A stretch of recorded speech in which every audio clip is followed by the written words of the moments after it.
எப்படி இருக்கீங்க? சோர்ந்து போயிருக்கிறீங்க, அப்படிதானே? அதனால ஆண்டவர்களோடு இன்றைக்கு அதை குறித்து பேச விரும்புகிறார். ஆமா பிரதர், ரொம்ப சோர்ந்துட்டேன்.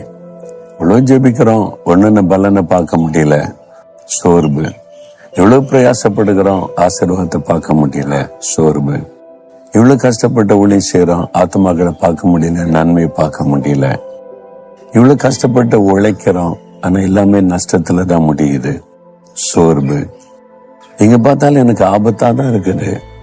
மனுஷர்கள் பகைக்கிறாங்க, பெலிசூன்யம் பண்றாங்க, இது மாதிரி பாடுகள் மத்தியில தான் இருக்கிறான். என்னடா வாழ்க்கை, அப்படி மன சோர்ந்து விட்டாரு அப்படின்னு நினைக்கிறீங்களா?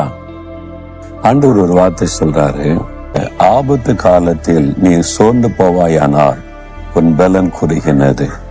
அப்ப ஆபத்து காலத்துல சோர்ந்து போனா உன் பலன் குறுகினது. அப்ப என்ன செய்யணும்? ஆபத்து காலத்துல சோர்ந்து போக கூடாது, தைரியமா நிக்கணும். சோர்ந்து போகிறவர்களுக்கு கர்த்தர் பலன் தருகிறவர், அவர் பலன் தருவார். இயேசு கூட இருக்கிறாரு, சோர்ந்து போகாதுங்க.